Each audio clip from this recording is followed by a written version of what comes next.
నమస్తే, welcome to 99 TV. MIM అధినేత అసదుద్దీన్ ఓవైసీ అపర చాణక్యుడిలాగా ఈ మధ్యకాలంలో తనను తాను ట్రాన్స్ఫార్మ్ చేసుకున్నారా, లేకపోతే పరిస్థితులు ఆయనకు అవకాశం ఇచ్చాయి? ఎందుకంటే తాను నిలబెట్టి బలపరిచిన అభ్యర్థికి మాత్రమే తన మద్దతు, కాంగ్రెస్ పార్టీకి కాదు అని చెప్పేసి పరోక్షంగా కాంగ్రెస్కి డేంజర్ బెల్స్ ఏమైనా పంపించారా? రాబోయే రోజుల్లో మంత్రి అజరుద్దీన్ గారి ప్రాధాన్యం తెలంగాణలో తగ్గిపోతుందా? ఇంకా బోల్డెన్ అంశాలు, లాలు కుటుంబంలో కల్లోలం, అలాగే 42% రిజర్వేషన్లు, వీటన్నిటి మీద సమగ్రంగా విశ్లేషించడానికి మనతో ఉన్నారు political analyst and senior journalist Suresh Kochareddy garu. Sir నమస్తే. సురేష్ గారు నమస్తే. నమస్తే. ఓవైసీ గారు చాలా సీజన్డ్గా కనిపిస్తున్నారు ఈ మధ్యకాలంలో, అండ్ చాలా పాలిష్డ్ లాంగ్వేజ్. ఆయన ఎవరన్నా అడిగినా కూడా తొణకకుండా బెనక్కుండా ఎస్ మేము మా మద్దతు అభ్యర్థికి కాంగ్రెస్ పార్టీకి కాదు. ఈయనంటే ఏమన్నా భవిష్యత్ ప్రణాళికలు ఏమైనా ఉన్నాయి ఆయనకి దేశంలో ఇంకా విస్తరించడానికి? ఆయన ఒక ఏం చెప్తారు, మోడరేట్ ముస్లింగా కనిపిస్తున్నారు, మోడర్న్ ముస్లింగా కనిపిస్తున్నారు. ఎందుకంటే ఈ బీహార్ ఎలక్షన్ మనం మర్చిపోతాం. మనందరూ అనుకున్నాం మహాగఠబంధన్ ఒకవైపు, ఎన్డీఏ ఒకవైపు అనుకున్నాం. 3 అలయన్స్ ఒకటి ఉండే, అలయన్స్ లీడ్ చేసేది ఓవైసీ గారే. చిన్న చిన్న పార్టీ, కానీ దాంట్లో చాలా మటుకు non Muslim parties or non Islamic parties అని చెప్పచ్చు, హిందువులతో సహా పోటీ చేసి గెలవడానికి చేశారు. ఇది చాలా ఇంపార్టెంట్. ఎందుకంటే అనుకుంటే బహుశా ఈవెన్ బీహార్ ఎలక్షన్ కూడా ఒక కాన్స్టిట్యున్సీలో ఎంఐఎం అభ్యర్థి ఒక హిందూ ఉండే, ఆయన క్యాన్వాస్ బ్రాడన్ చేయడానికి ట్రై చేస్తున్నారు. మనందరూ తెలిసింది ఆపరేషన్ సింధూర్ అయిన తర్వాత చాలా మటుకు ఓవైసీ గారు తిరిగారు మిగతా దేశాల్లో, మనం చూసాం. అది అక్కడ వెళ్ళిన తర్వాత కూడా మాట్లాడుతున్నప్పుడు నాకు అనిపించింది మిగతా డెలిగేషన్ కన్నా అగ్రెసివ్గా మాట్లాడారు. ఇన్ఫ్యాక్ట్ ఆయన ప్రామినెన్స్ చాలా బలంగా కనిపించిందని అక్కడ. డెఫినెట్గా మాట్లాడుతున్నప్పుడు అసీం మునీర్ గురించి మాట్లాడుతున్నప్పుడు కూడా, పాకిస్తాన్ షబాజ్ షరీఫ్ గురించి మాట్లాడుతున్నప్పుడు చాలా స్ట్రాంగ్ లాంగ్వేజ్ యూజ్ చేశారు. మిగతా డెలిగేషన్ వాళ్ళు అంత స్ట్రాంగ్ లాంగ్వేజ్, ఈవెన్ జయశంకర్ గారు కూడా అంత స్ట్రాంగ్ లాంగ్వేజ్ యూజ్ చేయలేదు. నాకు కూడా ఆశ్చర్యం అనిపించింది. అంటే ఈయన ఒక ముస్లిం, I think it was Bahrain, అక్కడ వెళ్ళి మాట్లాడారు ఇండియన్ డెలిగేషన్తో. ఇంత స్ట్రాంగ్ లాంగ్వేజ్ యూజ్ చేస్తున్నారు. మళ్ళీ ఆయన డొమెస్టిక్ కాన్స్టిట్యున్సీ ఒక ఉంది కదా హైదరాబాద్లో, వాళ్ళేం చేస్తారు రేపు అని నాకు ఒక డౌట్ ఉంది. కానీ నాకు చాలా క్లారిటీ ఏంటంటే ఆయన ఒక స్టేట్స్మెన్ లైక్ దానికి ఆ రోల్కి వస్తున్నారన్నమాట మెల్లగా. లేకుంటే చార్మినార్ పార్టీగా మిగిలిపోతారు. ఔరంగాబాద్లో ఒకసారి సీట్ గెలిచారు, కానీ దాని తర్వాత బీహార్లో పోయినసారి కూడా 5 సీట్లు వచ్చినాయి. ఈసారి కాంగ్రెస్ కన్నా ఒక సీట్ తక్కువ వచ్చింది అంతే. ఒక టైంలో కాంగ్రెస్కి కన్నా ఎక్కువ సీట్లు వస్తుంది అనుకున్నాను. కాంగ్రెస్ అప్పుడు 4 ఉండే, కానీ తర్వాత కాంగ్రెస్కి లాస్ట్ మినిట్లో ఒక 220 ఓట్లతో ఒక సీట్ గెలిచారు. 1000 ఓట్లతో ఇంకో సీట్ గెలిచిన తర్వాత కాంగ్రెస్ 6కి వెళ్ళింది. కానీ ఓవైసీ గారి స్టేట్మెంట్ మీరు చూస్తే ఇంకో స్టేట్మెంట్ కూడా ఉంది వాసుదేవన్ గారు. ఆయన జూబ్లీ హిల్స్ ఎలక్షన్ గురించి ఒక స్టేట్మెంట్ చేశారు. అది కాకుండా నిన్న ఏనైతే ఒక ఇంటర్వ్యూలో వీడియో రిలీజ్ చేసినప్పుడు చూశాను, నా ఫేస్బుక్లో పెట్టాను నేను అది. ఆ వీడియోలో ఆయన చాలా క్లియర్గా ఏం చెప్తున్నారంటే, నాకు ముందే తెలుసు ఈ రిజల్ట్ వస్తుంది. ఆలోచించండి, ఇంత క్లీన్గా అడ్మిట్ చేస్తున్నారు. నాకు ముందే తెలుసు ఈ రిజల్ట్ వస్తుందని, కానీ ఇంత ల్యాండ్ స్లైడ్ ఉందో ఆలోచించండి. బీహార్ గురించి he has predicted well in advance. So ఈ సైడ్ బీహార్ ఎలక్షన్లో రిజల్ట్ ఇంత వస్తుందని నాకు చాలా క్లియర్గా తెలుసు, బట్ ఇంత చేటు వస్తుంది అనుకోలేదు. అదే టైంలో ఆయన ఏమంటున్నారంటే, కాంగ్రెస్ కానివ్వండి మళ్ళీ వాళ్ళు పాత రికార్డులు మొదలుపెట్టారు, అరిగిపోయిన రికార్డు లాగా పాత స్టోరీలు మళ్ళీ తీసుకొస్తున్నాడు. ఓవైసీ బీజేపీ బీ టీం అంటారు అని చెప్పి నాకు కూడా ఎన్డీఏని ఓడించాలండే. నా వైపు ఉన్న ప్రయత్నాలు అన్నీ చేశాను నేను, కానీ సరిపోలేదేమో అంటున్నాను అన్నమాట. నన్ను చూడాలంటే వాసుదేవన్ గారు, ఈ ముస్లిం ఓటర్ని చాలా మట్టుకు టేకన్ ఫర్ గ్రాంటెడ్ తీసుకున్నారు కాంగ్రెస్ వాళ్ళు. ఎక్కడికి వెళ్తారు, ఎవరికి ఓటేస్తారు? Just like RJD Congress combine బీహార్లో ముస్లిం యాదవ్ ఓట్ బ్యాంక్ ఎంవై. ముస్లిం యాదవ్ ఓట్ బ్యాంక్ ఉన్నప్పుడు ముస్లిం మీకు ఓటేస్తారని ఏం గ్యారంటీ ఉంది? వాళ్ళకి ఇంకే ఆప్షన్ లేకుండే అప్పుడు, ఒక 5-10 సంవత్సరాల ముందు దాకా. కానీ ఓవైసీ గారు ఎప్పటి నుంచి వచ్చారో, ఆయన especially Seemanchal area which is high Muslim population ఏరియాలో ఆయన ఎంఐఎం సీట్లు గెలుచుకుంటూ వస్తున్నారు. ఈసారి కూడా 40 సీట్లు పోటీ చేశారు, 5 గెలిచారు. స్ట్రైక్ రేట్ తక్కువ ఉండొచ్చు, కానీ is got what he wanted. అంటే ఈ has emerged as third group there in third కన్నా ఎక్కువ ఇంపార్టెంట్ వాసుదేవన్ గారు, హీఈస్ గెటింగ్ ముస్లిం ఓట్స్. ఇప్పుడు మీరు సీమాంచల్లో కిషన్ గంజ్ తీసుకోండి, 50% కన్నా ఎక్కువ ఉన్న ముస్లిం ఓట్ బ్యాంక్ ఉంది అక్కడ. కాంగ్రెస్కి వేసేవాళ్ళు ఇప్పుడు ఎంఐఎంకి వేస్తున్నారు. ఇప్పుడు కాదు, పోయినసారి కూడా జరిగింది అది. అస్సాంలో కూడా పోయినసారి వెళ్ళి పోటీ చేసిండు, యూపీలో చేసిండు. ఇంకా ఎస్టర్డే మాట్లాడుతూ అఖిలేష్ యాదవ్ కూడా ఒక చిన్న టొక్కిచ్చాడు, చురకిచ్చాడు. నిన్న అఖిలేష్ యాదవ్ కూడా ఇదే పాట పాడుతున్నాడు, ఐఎమ్ డిసప్పాయింటెడ్ విత్ హిమ్ అని చెప్పి. అంటే అఖిలేష్ యాదవ్ కూడా భయపడుతున్నాయంటే రేపు ఓవైసీ వచ్చి యూపీలో పోటీ చేస్తే మా ఓట్లు పోతాయి. ఎందుకంటే అనేది కదా, అక్కడ కూడా యాదవ్ ఓట్ అన్నారుగా అండ్ ముస్లిం ఓట్ బ్యాంక్. సో ఇది వరి అన్నమాట. ఎక్కడ దిక్కులేని పోయిన పార్టీ కాంగ్రెస్. ఆలోచించండి, అసలు ఆయన కాంగ్రెస్ గురించి మాట్లాడలేదు ఎక్కువ. ఆయన అటాక్ కూడా మీరు చూడండి, ఎలక్షన్ క్యాంపెయిన్ టైంలో మీరు ఆయన వీడియోలు తీసి చూడండి, ఆయన క్యాంపెయిన్ చేసిందంతా ఆర్జేడీ వ్యతిరేకం. అప్పుడప్పుడు మోదీ గారి గురించి చెప్పారు, కానీ చాలా మటుకు ఆయన చేసిన ఆర్గ్యుమెంట్లు వాజ్ అగెయిన్స్ట్ ఆర్జేడీ. మోడీ గారిని టచ్ చేసినట్టు ఎక్కడ కనిపించలా. చెప్పారు అక్కడక్కడ 15 లక్షల గురించి మాట్లాడారు. కానీ ద మెయిన్ పాయింట్ ఏం చెప్తున్నా అంటే, ఇక్కడ ఆయన అటాక్ ఎందుకు చేశారు ఆర్జేడీ అని అంటే, అదే ఓట్ బ్యాంక్ ఆర్జేడీకి ఓట్లు వేస్తున్నారు. ఆయన క్యాంపెయిన్ టైంలో కూడా, బహుశా దీనికన్నా ముందు కూడా మేము ఛానల్లో మాట్లాడి ఉండొచ్చు, ఆయన స్పెసిఫిక్గా లాలూ ప్రసాద్ యాదవ్ టైంలో జరిగిన ఘటన లిస్ట్ తీసి బయటేశాడు. ఈ నెల, ఈ సంవత్సరం ఇది జరిగింది, అప్పుడు ఎవరు పరిపాలిస్తున్నారు, మీరే కాదా, నెక్స్ట్ తీసి. నాకు అనిపించింది ఒకసారి మోదీ గారి కన్నా అగ్రెసివ్గా క్యాంపెయిన్ చేశారు. మరి అందుకనే టీమ్ బి అనే నింద మోయాల్సి వచ్చింది. కానీ ఆయన కాన్స్టిట్యున్సీ చూసుకుంటే దాని తప్పేముంది. అలా నింద ఆయన ఎదుర్కొనే కాంగ్రెస్ వాళ్ళకి భయం ఏంటంటే, మాకు వచ్చే ఓట్లు ఓవైసీ తీసుకెళ్ళిపోతున్నాడు, దాంతో ఓవైసీ యాంటీ ముస్లిం ఓట్ స్ప్లిట్ అయిపోయింది, బీజేపీ గెలుస్తున్నారు. దాంట్లో బీజేపీ తప్ప ఎక్కడ ఉందండి, ఓవైసీ తప్ప ఎక్కడ ఉంది. He's taking care of his constituency. అని చెప్పినాడు, చార్మినార్ పార్టీ నుంచి ఆల్ ఇండియా పార్టీకి వెళ్తున్నాడు, తప్పేం లేదు. సో స్పెసిఫిక్గా మనం చూడాల్సింది ఏంటంటే, what is his game plan, larger game plan. ఒక 1 year plan, 2 year plan, 5 year plan separate. ఇప్పుడు ఆయన నిఘా అంతా అస్సాం మీద ఉంది, దీని తర్వాత యూపీ మీద ఉంది. ఈ 2 స్టేట్లే కదా ఆయనకున్న ఇన్ఫ్లుయెన్స్. కేరళలో కానీ తమిళనాడులో కూడా అంత ఇన్ఫ్లుయెన్స్ ఏం లేదు. అక్కడ వెళ్ళాడు కూడా. కేరళ ఆల్రెడీ ముస్లిం లీగ్ ఉంది. అడిగారు ఒకసారి ఎవరో రిపోర్టర్ అడిగితే, ఎందుకు మీరు కేరళకి వెళ్ళట్లేదు, మిగతా అన్ని దేశాలు అన్ని స్టేట్స్ తిరుగుతున్నారు కదా, కేరళలో ఎందుకు మీరు వెళ్ళి మీ క్యాండిడేట్ పెట్టలేదంటే, అక్కడ ఆల్రెడీ ఉన్నారు కదా, నేనేం చేసుకోవాలి అక్కడ వెళ్ళి చెప్పాను. అంటే అంత పవర్ఫుల్ ఉంది ముస్లిం లీగ్ అని నాకు తెలుసు. అక్కడ ముస్లిం లీగ్లో కూడా ఒక టైంలో బనాత్వాలా, జిఎం బనాత్వాలా వాళ్ళ ఎంపీ ఉండే.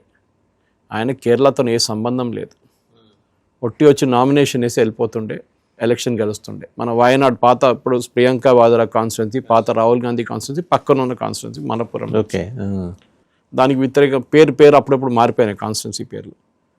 Ibrahim Sulaiman Sait, again one more MP, famous MP. ఆయన కూడా I think he's from Mumbai, other person is from Gujarat or vice versa. అది బయట రాష్ట్రాల్లో వెళ్ళి అక్కడ గెలుస్తూ వస్తారు. అక్కడ వెళ్ళి ఇండియన్ యూనియన్ ముస్లిం క్యాండిడేట్గా సంతకం పెట్టి ఫామ్లో నామినేషన్ ఫామ్ వేసి వెళ్ళిపోతారు, అంతే. ఇంకా రాడిగా క్యాంపెయిన్లో రాడు, సర్టిఫికేట్ కలెక్ట్ చేయడానికి కూడా రాడు. ఆయన కూడా గెలుస్తారు. ఎందుకంటే అక్కడ చెప్పకూడదు, కానీ ఎవరు నిలబడిపించినా అక్కడ గెలుస్తారు ముస్లిం క్యాండిడేట్గా, అది ఉంటాను. కానీ ఓవైసీ అట్లా కాదు. మీరు బీహార్కి వెళ్ళి పోటీ చేస్తారు, you have to really fight, because your fighting a combination. ఎవరు, యాదవ్ ముస్లిం ఓట్ బ్యాంక్ అండ్ ఇక్కడ బీజేపీ చూడండి, ఇప్పుడు కూడా సీమాంచల్ రీజన్లో మ్యాక్సిమం సీట్లు బీజేపీ తీసుకెళ్ళిపోయారు, అంటే ఎన్డీఏ కంబైన్. ఎలా సాధ్యపడిందండి అది, ముస్లిం డామినేటెడ్ డిస్ట్రిక్ట్స్లో బీజేపీ విజయం? అక్కడ ఏం చేశారంటే, ముస్లిం డామినేటెడ్ అని చెప్పడానికి 2-3 కాన్స్టిట్యున్సీలు ఉన్నాయి. కిషన్ గంజ్ ఒకటి, ఆర్ఆర్ఏ ఒకటి. మిగతా కాన్స్టిట్యున్సీలో 20% ఉన్నారు. 20% ఓట్లు ఉన్నప్పుడు ఏం చేస్తారంటే, వీళ్ళు ముస్లిం క్యాండిడేట్స్ పెడతారు, బీజేపీ పెట్టలేరు. సో ఏం చేశారు, ఆ సీట్లు జేడీయూకి ఇచ్చేశారు, ఎల్జేపీకి ఇచ్చేశారు.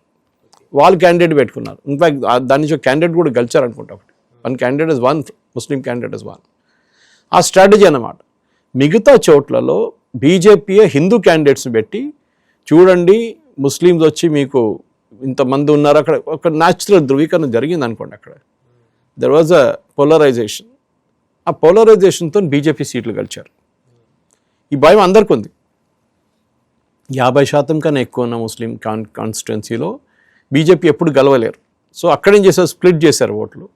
ఇక్కడేమో ఉన్న క్యాండిడేట్ 20% ఉన్నప్పుడు మిగతా 50%, 60% పాపులేషన్ని తిప్పుకున్నారు ఒకవైపు అన్నమాట. So this is the main strategy వాళ్ళది. అండ్ ఓవైసీ దాంట్లో చేసిన తప్పేం లేదు. ఐ మీన్ ఆయన క్లారిటీ పొలిటికల్ పార్టీ ఆయన చేయటం తప్పేం లేదండి. ఎందుకంటే ఆయన విస్తరించుకోవాలనుకుంటున్నాడు, చేస్తున్నాడు. మహారాష్ట్రకి వెళ్ళారు కదా, మహారాష్ట్రలో పోటీ చేసి యూపీలో 100 చోట్ల పోటీ చేశారు. మహారాష్ట్రలో కూడా చాలా మటుకు అసెంబ్లీ సెగ్మెంట్లో పోటీ చేశారు. So he's trying to expand his party wear ever possible.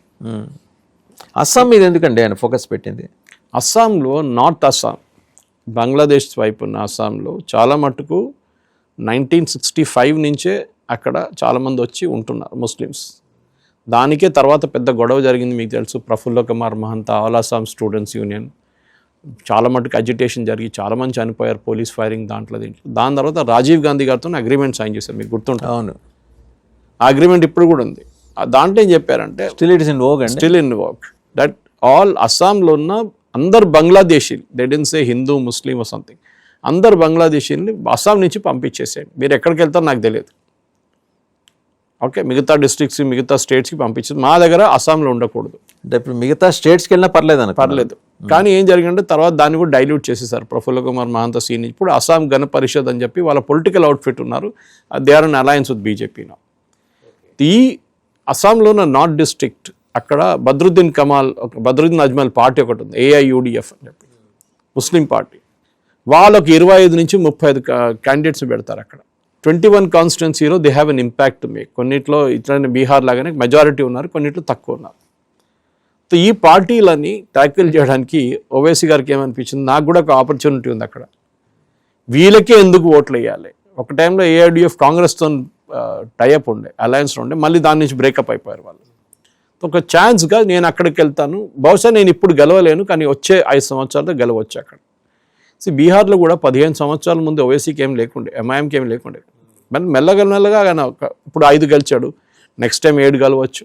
You can try. This time 6th candidate lost by very narrow margin. Okay, 200 ఓట్లు 300 ఓట్లతో ఓడిపోయారు. సో ఈ strategy of Owaisi that I will expand beyond my confines అనేది చాలా మటుకు హైదరాబాద్లో మీకు కనిపిస్తుంది GHMC ఎలక్షన్స్లో. ఇప్పుడు దాని మీద ఇంపాక్ట్ ఉంటుందండి. మీకు గుర్తుంటే ఒక టైంలో deputy mayor was a Hindu, ఎవరో పోచయ్య అని ఒక ఆయన ఉండేవాడు కదా సార్. సో వీళ్ళు ఏం చేస్తున్నారంటే స్లోలీ హిందూ కమ్యూనిటీ నుంచి కూడా క్యాండిడేట్స్ పెట్టి మేము ఒక ముస్లిం పార్టీ కాదు, ఒక హిందువుల పార్టీ కూడా. అక్కడే నిన్న ఇచ్చిన స్టేట్మెంట్ నవీన్ యాదవ్ గురించి చాలా ఇంపార్టెంట్. రేవంత్ రెడ్డి గారు దాన్ని ఇంపార్టెన్స్ గ్రాస్ప్ చేశారో లేదో తెలియదు, కానీ ఆ స్టేట్మెంట్ చాలా లోడెడ్ స్టేట్మెంట్. అంటే ఇప్పుడు వాళ్ళని కూడా తీసుకొచ్చి నేను కాంగ్రెస్ పార్టీని జూబ్లీ హిల్స్ బైపోల్లో సపోర్ట్ చేయలేదు, ఓన్లీ క్యాండిడేట్ నేను నవీన్ యాదవ్ని సపోర్ట్ చేశాను. దాని క్లారిటీ ఎందుకంటే రేపు పొద్దున మీకు నా సపోర్ట్ కావాలంటే మీరు నన్ను వచ్చి అడగాలి, అంతే. అడగాలి. ఒక టైంలో ఐ థింక్ అక్బరుద్దీన్ ఓవైసీ చెప్పారనుకుంటాను స్టేట్మెంట్ కేసీఆర్ గురించి, బీఆర్ఎస్ గురించి, కారు బాగానే ఉంది కానీ కారు నడిపించే వాళ్ళు మేమే, స్టీరింగ్ వీల్ మా దగ్గర ఉంది, మేము నడిపిస్తాం బండి, అంటే గవర్నమెంట్ మేము నడిపిస్తున్నాం అని చెప్పి బీఆర్ఎస్ టైంలో చెప్పారు. వాళ్ళు డినై కూడా చేయలేదు. ఎంత అడగచ్చు సార్ ఇప్పుడు GHMCలో ఎన్ని సీట్లు అడగచ్చు? ఎందుకంటే వాళ్ళ 7 సెగ్మెంట్లు ఎట్టాగా వస్తాయి న్యాచురల్గా, వాళ్ళే వస్తారు. 1-6 పోయినా కాంగ్రెస్కి, బీఆర్ఎస్కి మ్యాక్సిమం 80% వాళ్ళు కొట్టేస్తారు. మేయర్ అడుగుతారు 100%. దీనికన్నా ముందు కూడా వాళ్ళ మేయర్ ఉండే కదా, ఈసారి కాలేదు, లాస్ట్ టైం మేయర్ వాళ్ళ మేయర్ ఉంటారు డెఫినెట్గా, Majid Hussain. They will bring their mayor 100%. So అట్లాంటి పరిస్థితుల్లో ఇప్పుడు రాబోయే GHMC ఎలక్షన్ ఇండికేషన్ ఇచ్చారన్నమాట. నెక్స్ట్ జూబ్లీ హిల్స్లో వాళ్ళ కార్పొరేటర్స్ ఉన్నారు, షేక్పేట్లో వాళ్ళ కార్పొరేటర్స్ ఉన్నారు, బోరబండ వైపు వాళ్ళ కార్పొరేటర్స్ ఉన్నారు. మీరు ఇక్కడ వచ్చి మీరు ఏం పుల్లలు పెట్టకండి, మీకు ఛాన్సే లేదు, మేము నవీన్ యాదవ్ని సపోర్ట్ చేసాం, వచ్చిన GHMC ఎలక్షన్లో నవీన్ యాదవ్ మమ్మల్ని సపోర్ట్ చేయాల్సి వస్తుంది, కాంగ్రెస్ అక్కడ క్యాండిడేట్ పెట్టే ప్రసక్తే లేదు. ఇది చాలా లోడెడ్ స్టేట్మెంట్ ఇది. వాసుదేవన్ గారు. అంటే ఓవైసీ చాలా విజన్ తోటే చెప్పాడండి ఆయన. అస్సాం అటు అండ్ తెలంగాణకు వచ్చేప్పటికి GHMC mayor position, local bodies మీద కంట్రోల్ తీసుకోవటం కంప్లీట్గా. దట్ టు జిహెచ్ఎంసీ అంటే సామాన్య వ్యవహారం కాదు కదండి. నిర్మల్ వెళ్ళి పోటీ చేశారు కదా, కరీంనగర్ ఐ థింక్ అక్కడ కూడా కాంటెస్ట్ చేసింది, నిర్మల్ అయితే చేసింది నాకు గుర్తు. సహజంగా అవి వాళ్ళ డామినేషన్ ఉన్న జిల్లాలు కొంచెం. సో వాళ్ళు ఏం చేస్తున్నారంటే he's pick and choosing candidates అనమాట. ఎక్కడ పెడితే మాకు మ్యాక్సిమం ఇంపాక్ట్ ఉంటుంది. లేనిపోయిన ప్లేస్లో పోయి 100% జై శ్రీరామ్ క్రౌడ్ని అక్కడ పెడితే ఫైదా లేదు అని ఆయనకు చాలా క్లియర్గా తెలుసు. ఇంకోటి అంటే స్టేట్స్మెన్ లైక్ అప్రోచ్. వాళ్ళ తమ్ముడు అది ఇది అని వాగుతుంటే ఐ హర్డ్ టుడే దట్ ఆయన రిటైర్ చేయబోతున్నారంట పాలిటిక్స్ నుంచి, ఎందుకంటే ఆయనకి అసలు ఇంపార్టెన్స్ ఇవ్వట్లేదు అసలు ఇంకోటి ఇంపార్టెన్స్ అనే కానీ ఆయన ఆరోగ్యం కూడా సహకరించట్లేదు ఒక మాట కదా. ఆయన మీద జరిగిన దాడి తర్వాత కొంచెం ఆయన is not keeping really well. కానీ పొలిటిక్స్లో కూడా వాళ్ళ బ్రదర్ లాగా అగ్రెసివ్గా వాళ్ళు కొంచెం లూజ్ టంగ్ ఉంది, కొంచెం అది బాగానే ఉంది అనుకోండి, అది కంట్రోల్ లేదు, ఏం చెప్తాడు దాని గురించి. కానీ ఓవైసీ చాలా మెజర్డ్గా మాట్లాడతారు. హీ నోస్ దట్ నేను రేపు ఆల్ ఇండియా లెవెల్ వెళ్ళాలంటే నేను ఇదే కట్టర్ ముస్లిం ఇమేజ్ పెట్టుకొని వెళ్తే నాకు ఓట్లు రావు. I should show a moderate face of Islam, then I will get the votes. ఇదాన స్ట్రాటజీ. అంటే న్యూట్రల్ హిందూస్ ఎవరిని ఉన్నా కూడా ఇటు వేస్తారు కదా. సి ఫర్ ఎగ్జాంపుల్ బీజేపీని హేట్ చేస్తున్న కొంత హిందువులు ఉంటారు, కాంగ్రెస్కి ఓటేసేటవాళ్ళు ట్రెడిషనల్గా వాళ్ళని అప్పీల్ చేస్తారంటే లుక్ బాబు నేనున్నాను కదా, ముస్లింలకు మాకు ఓటేస్తున్నారు కానీ మీరు కూడా మాకు ఇవ్వచ్చు కదా అని చెప్పి. సో ఒక 5% అక్కడి నుంచి వస్తే కూడా చాలు, which is the big thing for him. Result ఏమవుతుందంటే కాంగ్రెస్కి వచ్చిన ఇప్పుడు పరిస్థితికి వచ్చేస్తుంది, Congress will get wiped out. అది మీరు చూడండి ఎక్కడైనా కానీ, అస్సాంలో కూడా కాంగ్రెస్కి మొత్తం కంప్లీట్ వైప్అవుట్ ఎవరు చేశారంటే it was to a large extent AIUDF and plus MIM. ఎందుకంటే ట్రెడిషనల్ ఓట్ బ్యాంక్ పక్కన, ఎందుకంటే అక్కడ హిమంత బిశ్వ శర్మ ఉన్నప్పుడు దాకా కాంగ్రెస్కి హిందూ మెజారిటీస్ ఏరియాస్లో అసలు ఛాన్సే లేదు. గౌరవ్ గొగోయ్ అది మాట్లాడతారు ఇది మాట్లాడతారు, మా ఫాదర్ ముఖ్యమంత్రిని అది చేసే ఇది చేసే అంత బాగానే ఉంది. కానీ 1984 తర్వాత లోక్సభలో కూడా కాంగ్రెస్కి ఎప్పుడు మెజారిటీ వచ్చిందని చెప్పండి, రాలేదు. అది ఇందిరాగాంధీ అసాసినేషన్ తర్వాత సింపతి, తర్వాత రాజీవ్ గాంధీ అసాసినేషన్ తర్వాత కొంచెం సింపతి అంతే. కానీ 84లో వచ్చిన ఆ సింపతి వేవ్లోనే కాంగ్రెస్కి సీట్లు వచ్చినాయి. దాని తర్వాత ఇవాళ దాకా కాంగ్రెస్కి ఎక్కడ సీట్లు రాలేదు. ఇంకో ప్రచారం ఏం చేస్తారంటే ఓవైసీకి ఎన్ని ఓట్లు వచ్చినాయి, ఓవైసీకి ఎన్ని ఓట్లు వచ్చినాయి. ఓవైసీ ఎన్ని సీట్లు పోటీ చేశారండి ఎంఐఎం వాళ్ళు, మీరు అది కంపేర్ చేయండి. 145 కాన్స్టిట్యున్సీలు పెట్టిన క్యాండిడేట్స్ పెట్టిన ఆర్జేడీని కౌంట్ చేస్తారా, లేకుంటే 45 పెట్టిన వాళ్ళు సపోర్ట్ చేస్తారా? అదే నాకు ఆశ్చర్యం అనిపిస్తుంది. ఎందుకంటే ఈ సోకాల్డ్ సెఫాలజిస్ట్ బీజేపీ 101 సీట్ల పోటీ చేసి వాళ్ళకు వచ్చిన ఓట్ షేర్ తక్కువ, ఆర్జేడీకి ఎక్కువ అంతే, ఎట్లా వాళ్ళు 145లో పోటీ చేసినాడు, అన్ని ఎక్కువ ఓట్లు ఉంటాయి, 44 కాన్స్టిట్యున్సీలు ఎక్కువ ఓట్లు ఉంటాయి. అవును. So naturally their vote share will be higher. So అట్లా చూడకూడదు. You should look at the entire picture of how many seats they contested, how much votes they got versus BJP won not, and average చేయండి దాన్ని per constituency బేసిస్లో. అది చేయకుండా ఇట్లా చేస్తుంది. So naturally Owaisi గురించి మాట్లాడుతున్నప్పుడు ఇదిగా చూడాల్సింది అంటే he is very very finely picking up candidates. నేను ఇవాళ అనలైజ్ చేసిన దాంట్లో ఇంకా నాకు ఒక రోజు పడుతుంది కంప్లీట్ అనాలిసిస్కి. మన స్టూడియోలో దాని గ్రాఫిక్స్తో సహా చేయొచ్చు బై వెనస్డే ఆర్ థర్స్డే. కానీ కొన్ని కాన్స్టిట్యున్సీలు 4వ పొజిషన్లో వచ్చారు. So that is the cause of worry for Owaisi. ఎందుకంటే అక్కడ ముస్లింలు ఎవరికి ఓటేశారని బహుశా వాళ్ళే అనలైజ్ చేస్తుంటారు వాళ్ళ వైపు నుంచి. కానీ నవీన్ యాదవ్ గురించి చేసిన స్టేట్మెంట్ నాకు చాలా సర్ప్రైజింగ్ అనిపించింది. ఎందుకంటే రేవంత్ రెడ్డి అయితే ఎంత కాంగ్రెస్ని డ్యామేజ్ చేస్తారో కాంగ్రెస్ కూడా తెలుసు. బీహార్లో నేను అక్కడ ఉన్న కొన్ని సీనియర్ లీడర్స్తో మాట్లాడాను, ప్రెస్ వాళ్ళతో మాట్లాడాను. వాళ్ళేమంటున్నారంటే ఈ రేవంత్ రెడ్డి వీడియో కాంగ్రెస్ అయితే ముసల్మాన్ అయితే కాంగ్రెస్ అని చెప్పి బీజేపీ వాళ్ళు విపరీతంగా వాడుకున్నారంట బీహార్లో, విపరీతంగా వాడుకున్నారంట. So that has damage Congress to large extent. In fact వాళ్ళు అంటున్నారు 2 రీజన్స్ కాంగ్రెస్ని డ్యామేజ్ చేసిన హిందువుల ఓట్లు రాకుండా ఉండడానికి కారణం. ఒకటి, కేరళ నుంచి ఒక బీడీ జిఎస్టీ ఒక ట్వీట్ చేశారు, దాని తర్వాత డిలీట్ చేయాల్సి వచ్చింది వాళ్ళకి.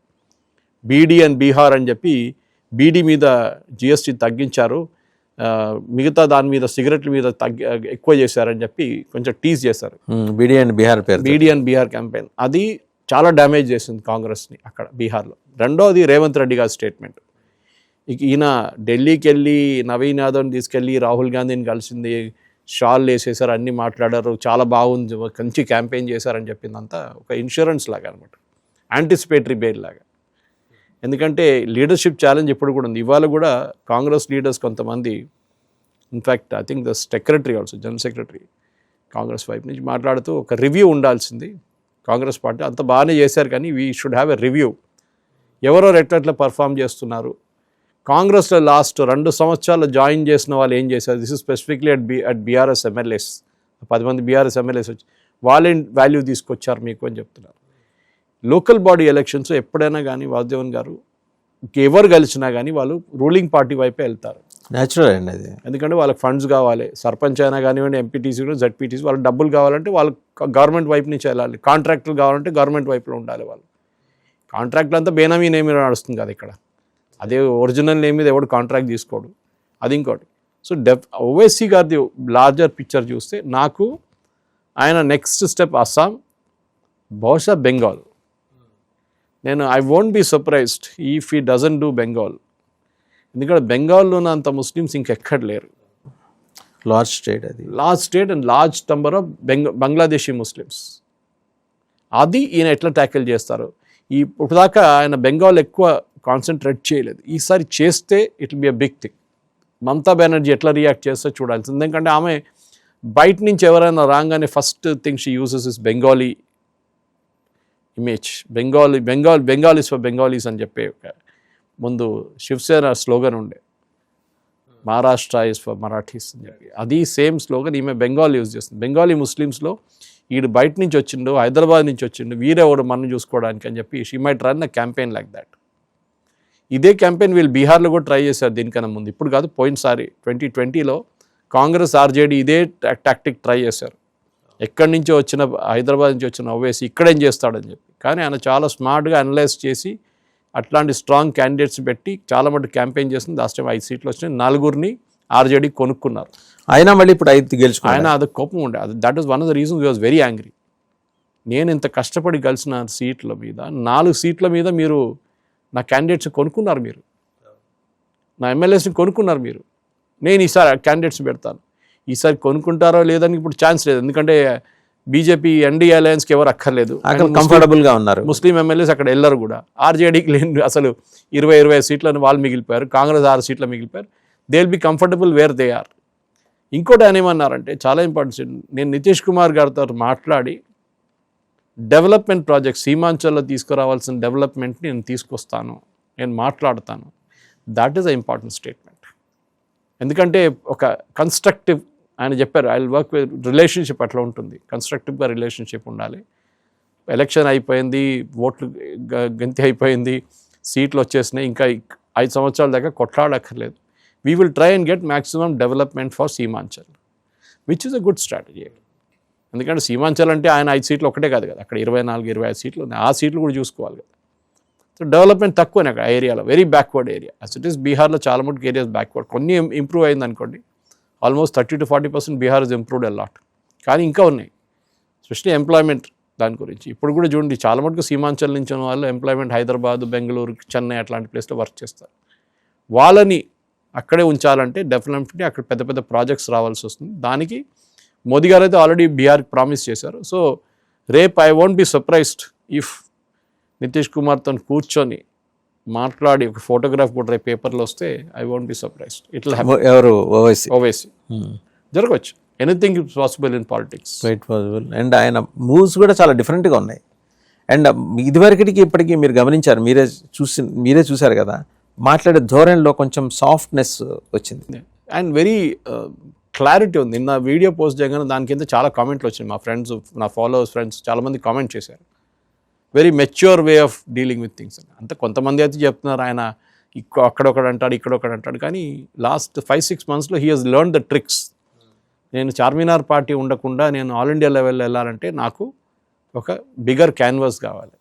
నేను హార్డ్ కోర్ ముస్లింగా ఉండి సమాజ్వాదీ పార్టీ లాగా ఉంటే నేను ఎక్కడికి వెళ్ళలేను.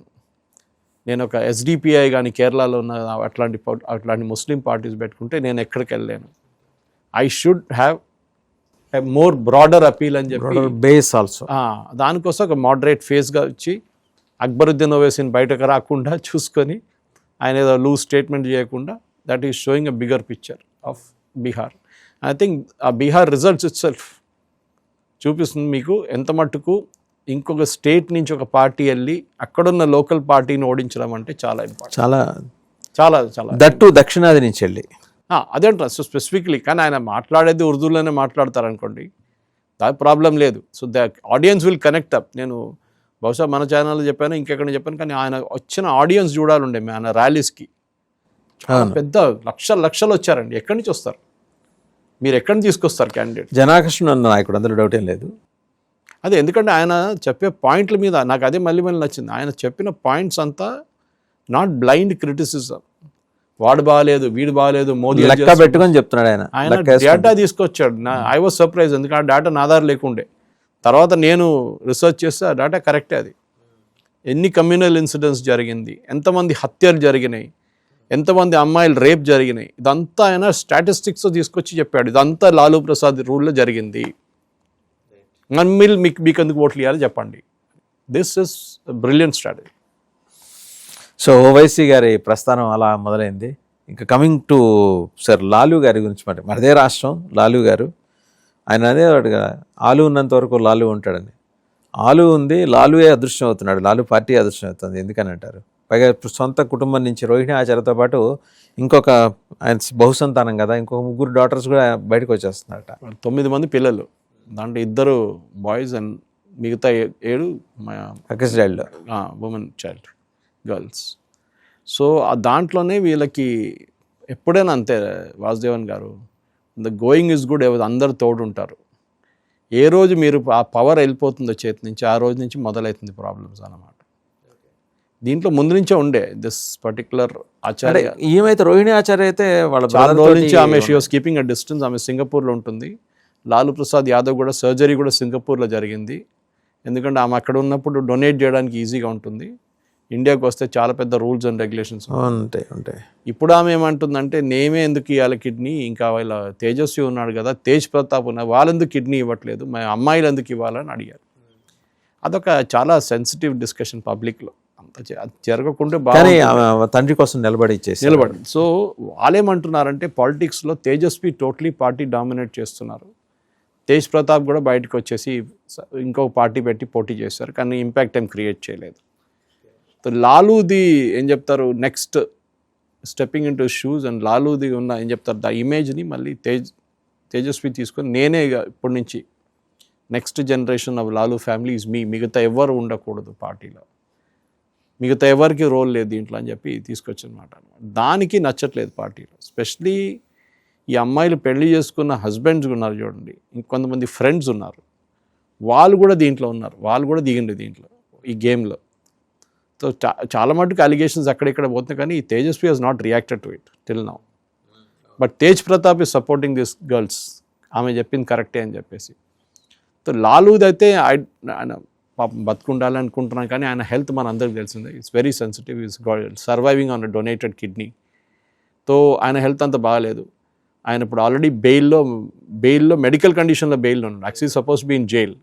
ఆయన యాక్చువల్లీ జైల్లో ఉండాల్సిన మనిషిని బయటకు తీసుకొచ్చారు, ఎందుకంటే హెల్త్ ఇస్ నాట్. కానీ ఆయన క్యాంపెయిన్ చేసిండు, దానికి ఆయనకి ప్రాబ్లం లేదు, హెల్త్కి క్యాంపెయినింగ్ ప్రాబ్లం లేదు, కానీ మిగతా దాన్ని నాకు హెల్త్ బాగాలేదని చెప్పి బెయిల్ తీసుకున్నారు. సరే, that is his personal thing. కానీ ఫ్యామిలీలో కూడా ఇప్పుడు చూడండి, నేను రాసిస్తాను, ఈ 25 ఎమ్మెల్యేలు ఉన్నారు కదా, వాళ్ళకి అవును మినిమం ఒక 10-15 మంది జేడీయూలో చేరిపోతారు అని చేస్తాడు కావాలని చెప్పి. ఎందుకంటే ఒకటి బీజేపీ వైపు నుంచి బీజేపీ కొన్ని 2-3 ఎక్స్ట్రా సీట్స్ ఉన్నాయి, వాళ్ళు ఇప్పుడు ఆధిక్యతంలో ఉన్నారు, వాళ్ళు 15 మంత్రులు తీసుకుంటున్నారు, నాకు 14 ఉన్నారని చెప్పి అనేది ఒక ఫార్ములా తోటి వచ్చాట కండి, ప్రతి 6 ఎమ్మెల్యేలకి ఒక మంత్రి. సో అప్పుడు ఆ ఫార్ములాని చేంజ్ చేయడానికి బయట నుంచి వీళ్ళని తీసుకొస్తారు.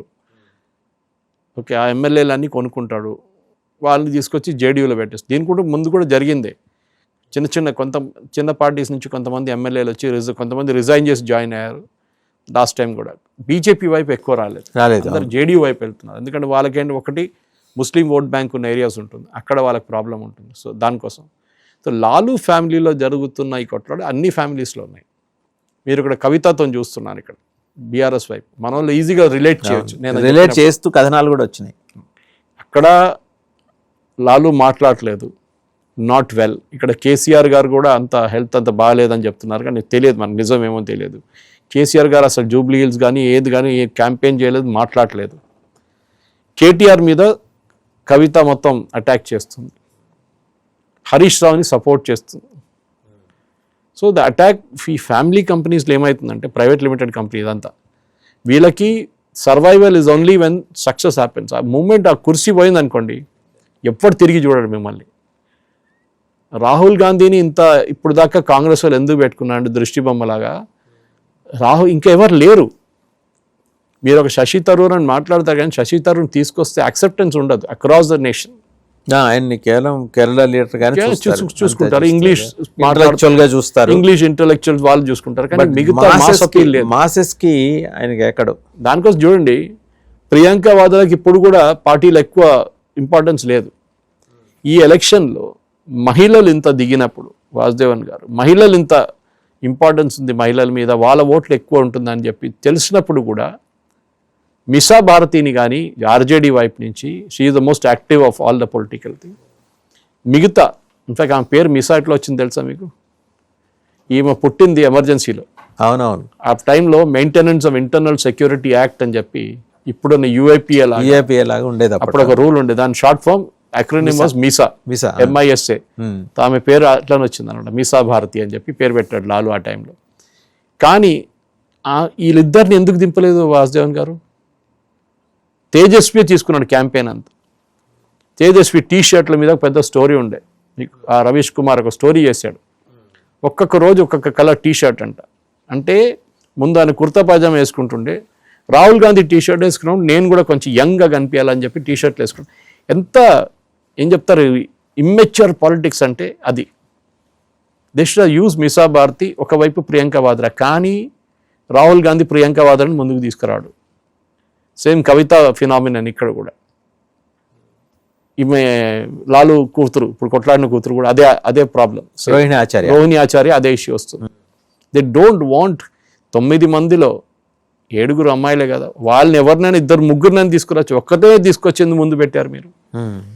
ఈమెం చెప్పిందంటే, ఇప్పుడు అది నిజమో కాదో మనకు తెలుసు, కానీ రోహిణి ఏం చెప్తుంది, కిడ్నీ డొనేట్ చేసినప్పుడు నేను డబ్బులు ఇస్తాను చాలా మట్టుకొని చెప్పి ఉంటాడు లాలు.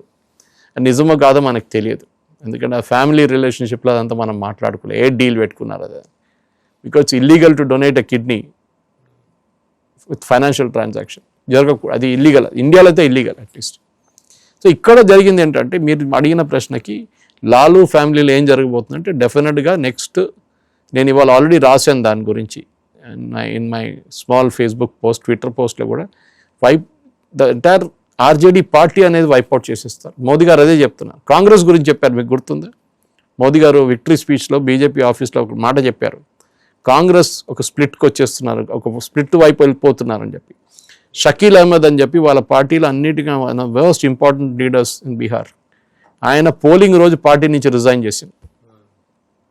ఆయన చెప్తున్నాడు, ర్యాలీలో ఈ జన అధికార్ ర్యాలీలో వీళ్ళు చూసిన పెద్ద పెద్ద క్రౌడ్, ఒక్కొక్క ఎమ్మెల్యే కాన్స్టిట్యున్సీలో, ఒక్కొక్క అసెంబ్లీ కాన్స్టిట్యున్సీలో 10 మంది దాకా ఎమ్మెల్యే ఆస్పిరెంట్స్ ఉన్నారంట, మాకు టికెట్ కావాలా, మాకు టికెట్ కావాలి.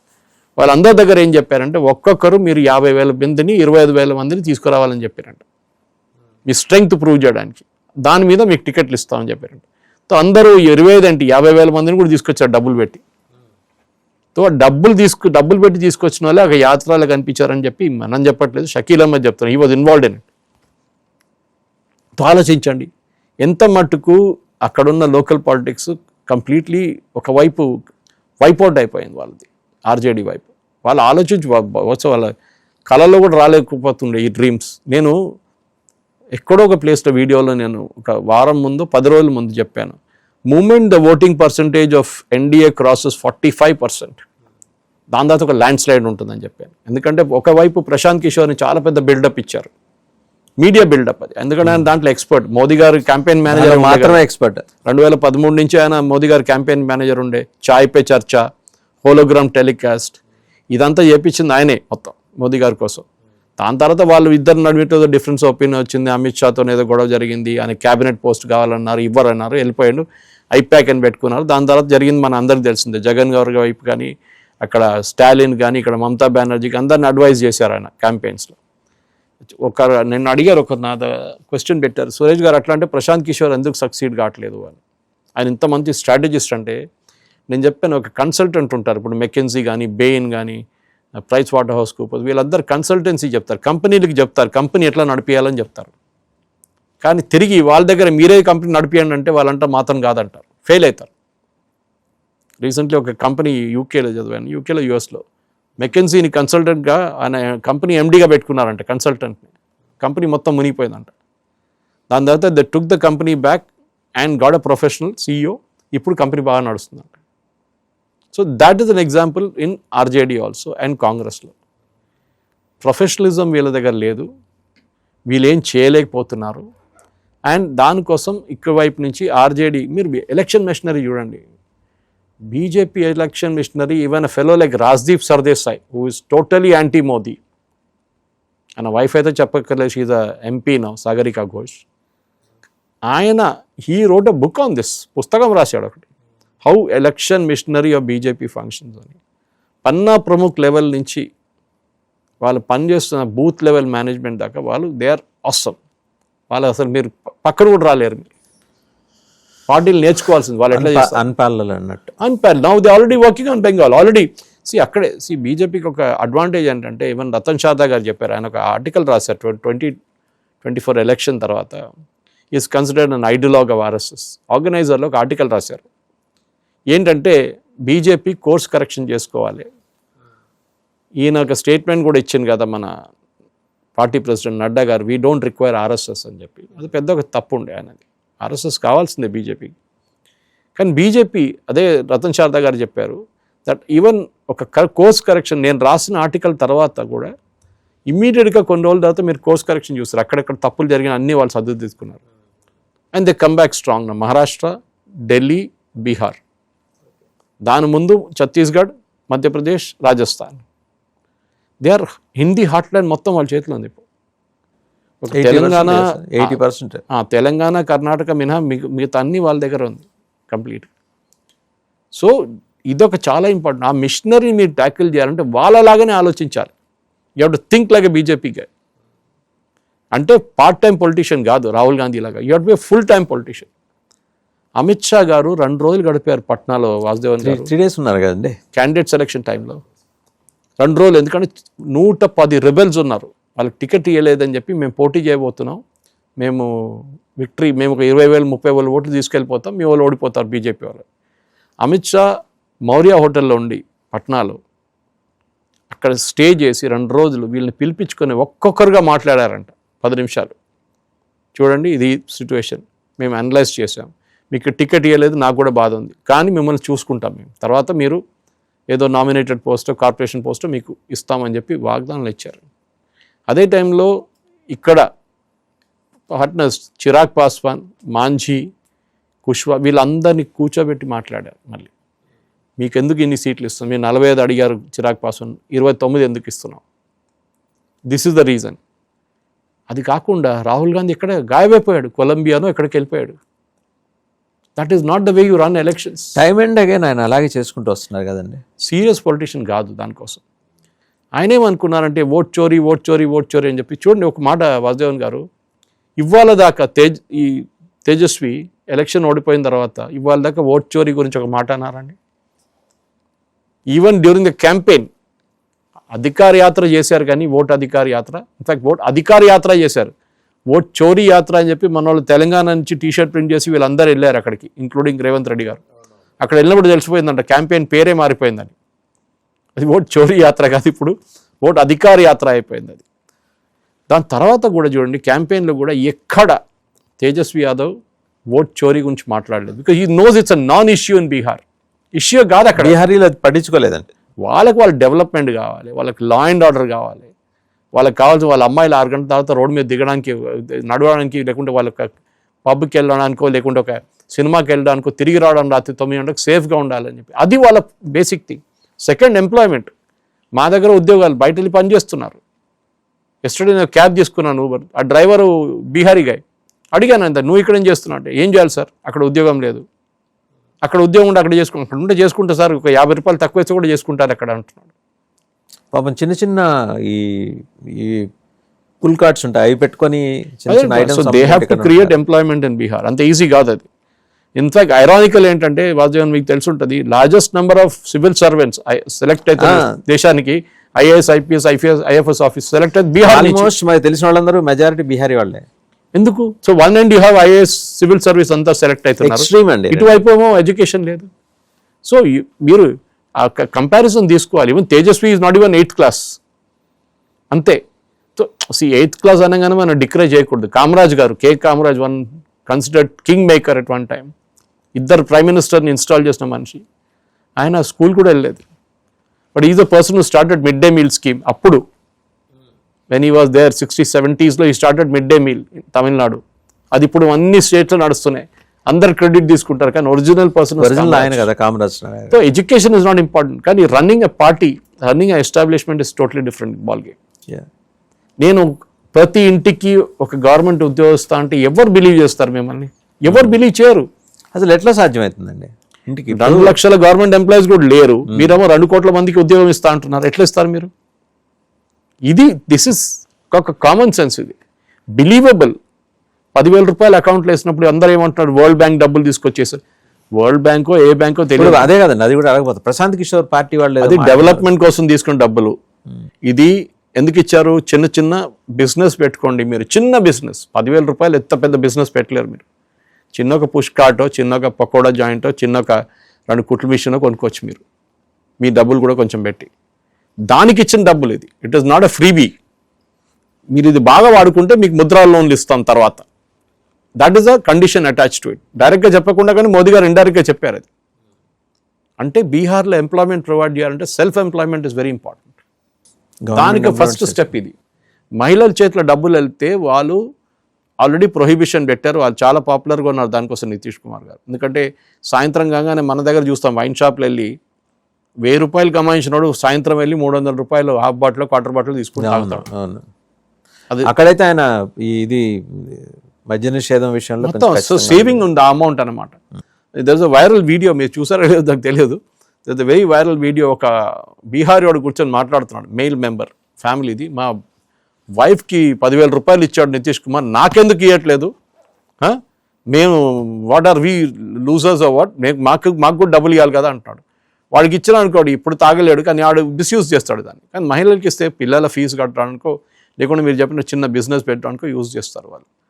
They will not waste the money. మహిళలు అది పెద్ద అడ్వాంటేజ్ అన్నమాట. ఇంకొకటి కూడా క్యాంపెయిన్ తీసుకొస్తున్నారు కదండి, అక్కడ 33,000 crores per annum బడెన్ పడుతుంది ఇప్పుడు తీసుకొస్తున్న ఈ దీనివల్ల.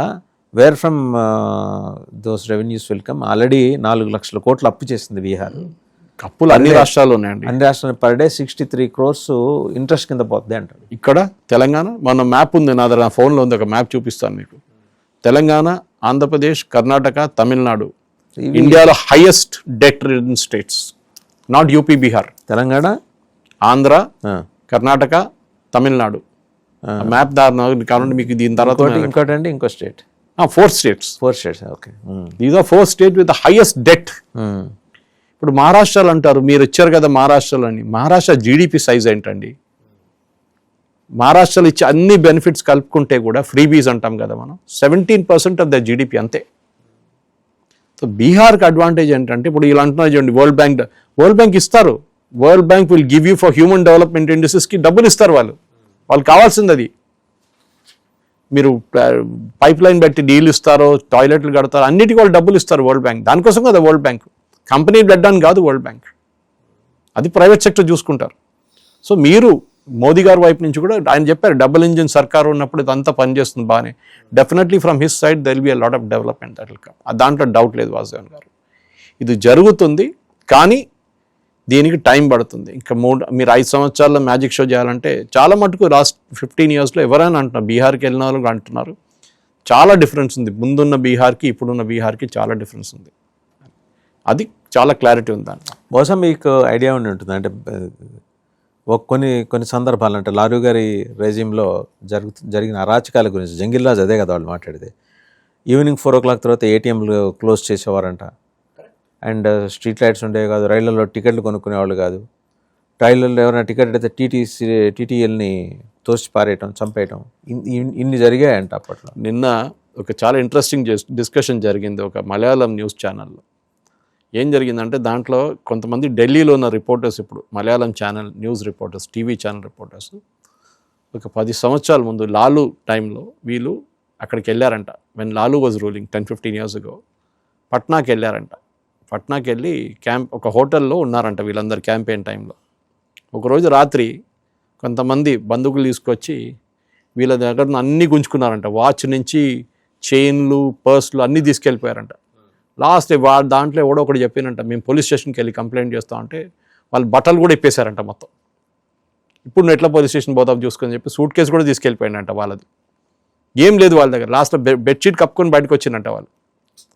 ఆ పరిస్థితి ఉంది ఆ టైంలో. ఇప్పుడు చూడండి, లా అండ్ ఆర్డర్ చాలా ఇంప్రూవ్ అయింది, చాలా ఇంప్రూవ్ అయింది. కానీ ఎస్ ఇంకా చాలా చేయొచ్చు. కానీ అక్కడ ఉన్న కల్చర్, బాహుబలి కల్చర్లు, అక్కడ ఉన్న గుండా కల్చర్ని ఎట్లా యూపీలో ఎట్లా వైప్అవుట్ చేశారో దానిలాగానే ఈవెన్ బీహార్లో చేయాల్సి వస్తుంది. ఇంకో యోగిలా మారగలడు ఆయన నితీష్కి అంత ఒక అగ్రెసివ్ ఇమేజ్ లేదు.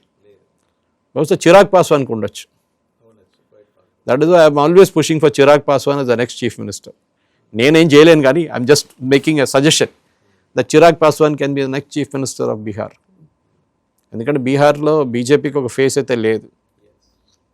ఇప్పుడు 4 ఉప ముఖ్యమంత్రులు, 3 ఉప ముఖ్యమంత్రులు అంటున్నారు.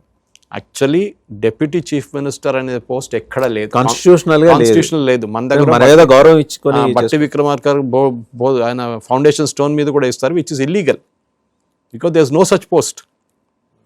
ఒకసారి నాకు గుర్తుంది, ఏదో ఒక కోర్టు ఇట్లానే ఫౌండేషన్ స్టోన్ ఉప ముఖ్యమంత్రి పేరు అని పెడితే ఆ ఫౌండేషన్ స్టోన్ కాస్ట్ రికవర్ చేశారు ఆఫీసర్ దగ్గర నుంచి, ఎవడు దాని ఇన్ఛార్జ్ అని చెప్పేసి.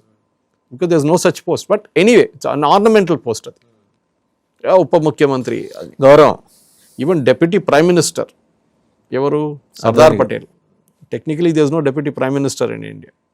కానీ ఆయనకు ఆ ఇంపార్టెన్స్ ఇచ్చారు ఆ టైం నెహ్రూ. ఎందుకంటే ఆయన ప్రధానమంత్రి కాకపోవడంలో నెహ్రూ పెద్ద గేమ్ ఆడారని చెప్పి ఆ టైంలో. So he was given a consolation praise. అది ఇది కూడా బీహార్లో కూడా ఇప్పుడు జరిగే దాంట్లో ఇంత మెజారిటీ 202 సీట్లు పెట్టుకొని ఈజీగా 2/3 మెజారిటీ ఉంది. సెంట్రల్ గవర్నమెంట్ ఫండింగ్ మీకు వస్తుంది, సెంట్రల్ గవర్నమెంట్ స్కీమ్స్ మీకు వస్తుంది. అది బాగా వాడుకుంటే డెఫినెట్లీ బీహార్లో నెక్స్ట్ 10-15 సంవత్సరాల్లో బీహార్ ఫేసే మార్చుకోవచ్చు కంప్లీట్గా. సురేష్ గారు, ఇంకొక విషయం దీంతో పాటు మనం చూసాం కదా, మదర్ ఆఫ్ సైతాన్. కరెక్ట్. ఢిల్లీ బ్లాస్ట్ వెనకాల అది ఉంది. పర్టికులర్ కెమికల్ యూస్ చేశారు. ఇంతకుముందు బ్రసెల్స్, మాంచెస్టర్, ఇంకా 2-3 చోట్ల ఇంటర్నేషనల్గా కూడా వాడింది. 2016, 17, 12 సందర్భాల్లో that was used. Correct. As to from where it has come sir, ఎలా వచ్చి ఉంటుంది? దీన్ని either they could have produced it locally or Pakistan వైపు నుంచి తెప్పించుకుంటారు. ఎందుకంటే ఈ పర్టికులర్ కెమికల్ చెప్తున్న మదర్ ఆఫ్ సాటర్న్ ఏం చెప్తారు దాన్ని, mother of Satan. Mother of Satan, Saturn. So దాన్ని ఏంటంటే బేసిక్లీ దాన్ని ఈ మిగతా కెమికల్స్ అని యాడ్ చేస్తే హీట్తోనే అది పెగిలిపోతుందంట. మనం నౌగాంగ్ పోలీస్ స్టేషన్లో చూసాం జరిగింది కూడా కొంచెం సిమిలర్గా ఉన్నట్టు, very similar. I think they misunderstood the chemical. వాళ్ళు హ్యాండిల్ చేస్తున్న వాళ్ళు నిన్న కూడా I was speaking to somebody and said, వాళ్ళు they should have been carefully handling it. FSL వాళ్ళు దే ట్రైన్డ్ ఇన్ ఇట్. కానీ వాళ్ళు బహుశా NSG లాగా ఇంత ట్రైన్ లేదేమో. వాళ్ళు NSG is experts in demolition operations, ఇట్లాంటి దాంట్లో వాళ్ళు ఈజీగా హ్యాండిల్ చేస్తారు. కానీ ఇది ఈవెన్ ఇజ్రాయేలీ వాళ్ళు చేసినప్పుడు కూడా జరిగింది. వాళ్ళ దాంట్లో కొంతమంది డిఫ్యూజ్ చేసినట్టు చనిపోయిన కేసులు కూడా ఉన్నాయి కొన్ని.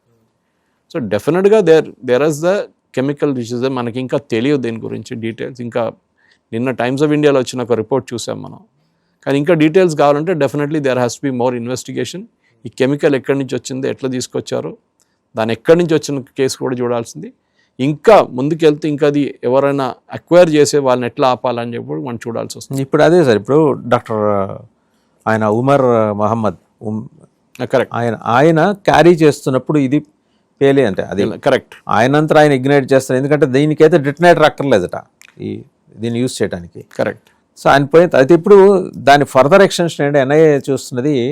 ఇంకొక ఆయన ఇంతకుముందు యూజ్ చేసిన 2 మొబైల్స్ కోసం వాళ్ళు ట్రై చేస్తుంటే ఎక్కడో మెడికల్ స్టోర్లో ఆ విజువల్స్ అవి సీసీటీవీ ఫుటేజ్ అని దొరుకుతుంది. ఇంకొక 15 మంది డాక్టర్స్ దే వెంట్ మిస్సింగ్, వాళ్ళ మొబైల్స్ స్విచ్ ఆఫ్ అయినాయి. అందరూ కూడా they are working there in Al Falah యూనివర్సిటీలో పనిచేస్తున్నారు. ఆ 2 మొబైల్స్ కనుక అంటే ఫ్రీక్వెంట్గా మొబైల్స్ మార్చే అలవాటు ఉంది ఆయనకి. అది వీళ్ళు చేస్తారు ఎప్పుడైనా కానీ. ఇప్పుడు ఈ ఉమర్ ఉల్ నబీ అని చెప్పి ఆయన వాళ్ళ ల్యాబే సెటప్ చేసుకున్నారంట యూనివర్సిటీలో. ఆయన ఇంటి దగ్గర ఒక ల్యాబ్ సెటప్ చేసుకున్నారంట, ఇదే యూనివర్సిటీ మంచి. సో అల్ఫలా యూనివర్సిటీలో పనిచేస్తుంది ఆయన.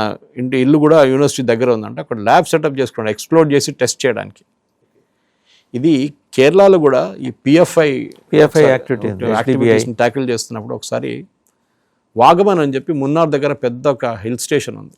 అక్కడ ఈ మైక్రోలైట్ ఎయిర్క్రాఫ్ట్ ఫ్లై చేస్తారు అక్కడ, మన ఉత్తరాఖండ్ లాగానే. It's a very high area, so you can fly this microlight aircraft. అక్కడ ఒక ట్రైనింగ్ క్యాంప్ పెట్టారు వీళ్ళు డెమాలిషన్ నేర్పించడానికి. తర్వాత పోలీసులకు తెలిసింది, ఇంటెలిజెన్స్ ఏం తెలిసింది, వాళ్ళని 2-3 పట్టుకున్నప్పుడు రిటర్న్ అక్కడికి వెళ్తే అక్కడ కొన్ని పీసెస్ అని పడి ఉన్నాయంట. ఇంకా చాలా డెన్స్లీ ఫారెస్టెడ్ ఏరియా, ఎవరు రారు అక్కడికి. ఓకే. సో మనకి ఇంకా వరి ఏంటంటే ఇప్పుడు మనం నార్త్ ఇండియానే చూస్తున్నాం కానీ దీని టెంటకల్ సౌత్ ఇండియా దాకా ఉంటుందా లేదా అనేది ఒక పెద్ద డౌట్ ఉంది నాకు. అదొకటి ఆలోచించాల్సిన విషయం అండి. ఎందుకంటే it can't be a north Indian phenomenon because this is purely motivated by religious hatred, అంతే, ఇంకేం లేదు దీంట్లో. సరే, the only additional thing is they are from Jammu Kashmir, అంతే, ఇంకేం లేదు. బహుశా వాళ్ళది అదొక ఎక్స్ట్రా 20%, 10%, 20% వాళ్ళ కోపానికి యాడ్ చేయవచ్చు మీరు. కానీ దాని మిగతాది 80% is purely home made okay stuff. That is నాకు కాఫీలు చంపాలి, హిందువులు చంపాలి. సో మీరు చెప్పిన మాటకి ఆ రోజు ట్రాఫిక్ లైట్ దగ్గర వచ్చి పేలింది possibly was an accidental explosion, అదే చెప్పారు కదా, అందరూ చెప్పారు. సో బహుశా ఆయన రెడ్ ఫోర్ట్లో పార్క్ చేశారు 3 గంటల సేపు ఆ కారు, ఆ హీట్తోనే పేలిపోయి ఉంటుంది. ఇప్పుడు మీరు మనం ఇప్పుడు బ్యాటరీ ప్యాక్ అంటాం చూడండి, చార్జర్, మొబైల్ చార్జర్ ఉంటుంది చూడండి, దీన్ని మీరు ఎక్కువసేపు కార్లో పెట్టలేరు. Okay, it will blast of. అంటే మీరు కార్లో పెట్టి పార్కింగ్ పెట్టి 2-3 గంటలు ఎండలో పెట్టేసి బయటకు వెళ్ళిపోతే మీ కార్ పేలుతుంది కార్ లోపల. దానికోసం మిమ్మల్ని they don't allow this in baggage and checked in baggage in the airports. Because dangerous చాలా మటుకు. మనకు ఎయిర్పోర్ట్లోనే ఎయిర్క్రాఫ్ట్లో చూపించారు, ఎయిర్క్రాఫ్ట్లో పేలింది కదా, పేలింది ఒకటి మొన్న. So that kind of stuff can be use timer లాగా. So we can use anything. కానీ మీరు ఎంత ట్రైనింగ్ ఉంటుందో మీరు దాని మీద ఉంటుంది అన్నమాట. ఎవరు మీకు ట్రైనింగ్ ఇస్తున్నారో, ఎక్కడ ఇస్తున్నారో, దీన్ని ఇన్వెస్టిగేట్ చేయాల్సింది స్టేట్ లెవెల్ ఇంటెలిజెన్స్ ఏజెన్సీస్. అన్నిటికీ మీకు ఎన్ఐఏ దొరకరు, అంతే కదండి, but they are experts in certain disciplines. So they have to the state level SIB ఉన్నప్పుడు ఎక్కడ ఉన్న ఇంటెలిజెన్స్ బ్యూరో, ఎందుకంటే మన దగ్గర ఇంటెలిజెన్స్ చాలా మంచి, తెలంగాణ వైపు, ఆంధ్ర వైపు కూడా, ఎస్పెషల్లీ నక్సలైట్స్ని ట్యాకిల్ చేసేటప్పుడు చాలా మటుకు they handle it very well. కానీ over the last 5-6 years religious base వచ్చినప్పుడు వీళ్ళు భయపడుతున్నారు. ఎందుకంటే ఇక్కడ ఎవరినైనా పట్టుకున్నప్పుడు ఇమ్మీడియట్గా లోకల్ పొలిటీషియన్స్ చాలామంది అప్సెట్ అయిపోతారు. అరే ఏంటి వీళ్ళని టార్గెట్ చేస్తున్నారా, అది ఇది కావాలని చేస్తున్నారా అని చెప్పేసి అదొక ప్రాబ్లం ఉంటుంది. ఎట్లయినా మొన్న కూడా ఒక ఛానల్లో నన్ను ఒక యాంకర్ అడిగారనమాట, ఎక్కడ టెర్రర్ ఇన్సిడెంట్ దొరికితే కూడా దానికి ఒక తోక హైదరాబాద్కి వస్తుంది కదా ఎందుకు అని చెప్పేసి. నేను చెప్పాను అది ఈవెన్ కేరళలో అంటారు, ఎక్కడ జరిగినా కానీ కేరళ కనెక్షన్ ఒకటి ఉంటుందని. That is all possible. అది ఒక పాసిబుల్. దుబాయ్ ఉంటుంది చూడండి, చాలా మటుకు ఇక్కడ పట్టుకోవడానికి రెడీగా అవుతున్నాడు, దుబాయ్ పారిపోతాడు రాత్రి. ఎందుకంటే even doctor Shaheem she was trying to flee to already one fellow is already there in Dubai. Extradition easy, చాలా ఈజీ. కానీ Dubai is serving as a jumping post. అక్కడి నుంచి మీరు ఇంకెక్కడికైనా వెళ్ళొచ్చు. It's like a transit point. చాలా మంది మన దగ్గర ట్రాన్సిట్ వాడుకుంటారు వాళ్ళు. So definitely this is the main thing. And నా అంచనా ప్రకారం ఇంకొక 1-10 రోజులు వెయిట్ చేస్తే we will get more leads about what the chemical was and ఈ నెట్వర్క్ ఎంత పెద్దది ఉందనేది డీటెయిల్స్ కూడా మనకు వస్తుంది. యాజ్ ఆఫ్ నౌ తెలిసిందంతా బయట షేర్ చేయకూడదు. ఈసారి కూడా చేసిన తప్పది. సురేష్ గారు, అంటే నిఘా సంస్థలు వాస్తవంగా వాళ్ళు చాలా వండర్ఫుల్ జాబ్ చేశారు. జనరల్గా వాళ్ళు ఎన్ని ప్రమాదాలు నివారించారు, ఎన్ని దుర్ఘటనలు నివారించారు అది బయటికి చెప్పుకోలేరు. సో వాళ్ళ సక్సెస్ రేటు బయట ఎక్కడ డిస్కషన్కి రాదు. ఎక్కడో ఇలాంటి సంఘటన జరిగినప్పుడు ఇప్పటికీ కూడా అతను వెంట పడుతున్నారు. ఆల్రెడీ ఆ సిస్టంలో ఇన్వాల్వ్ అయిన 80% పీపుల్ని పట్టుకున్నారు. ఇన్వెస్టిగేషన్ ఒక పక్క నడుస్తోంది. డాక్టర్ ఉమర్ కోసం అని చెప్పేసినప్పుడు అది ఆ వేడి కారణంగా ఇందాక మీరు చెప్పారు కదా, బ్లాస్ట్ అయ్యి అతను చనిపోవటం, లేకపోతే ఆయనంతా ఆయన భయపడి ఏదైనా పేల్చుకొని చనిపోవటం జరిగి ఉండాలి. కానీ సబ్సీక్వెంట్గా డెవలప్మెంట్స్ అన్ని చూస్తుంటే మాత్రం వాళ్ళు అద్భుతమైన ఆపరేషన్ అయితే చేశారు. యాజ్ రైట్లీ సెడ్, ఈ కనెక్షను అది జమ్మూ కాశ్మీరే కాదు, ఇటు డౌన్ సౌత్ ఉండొచ్చు, ఇటు తెలంగాణ ఉండొచ్చు, కేరళ ఉండొచ్చు. And doctor she was trying to flea for Dubai, so దుబాయ్లో కూడా ఉండొచ్చు. ఇన్ఫ్యాక్ట్ వాసుదేవన్ గారు ఒక చాలా ఇంపార్టెంట్ ఫ్యాక్టర్ ఇక్కడ ఏంటంటే, దీంట్లో చిన్న ఒక తప్పు జరిగింది. అది ఈవెన్ పోలీస్ వాళ్ళు కన్సిడర్ చేశారు తర్వాత. ఏంటంటే ఫరీదాబాద్ మాడ్యూల్ని వాళ్ళు పట్టుకున్నప్పుడు ఆ న్యూస్ పబ్లిక్లో వచ్చేసింది. చెప్పకూడదు, అది బయటికి ఈడు పారిపోకుండా అక్కడే ఉంటుండే. అందుకే అది పబ్లిక్లో వీళ్ళు అనౌన్స్ చేశారు, మేము ఇన్ని కిలోలు పట్టుకున్నాం. అది I think they should avoid that publicity.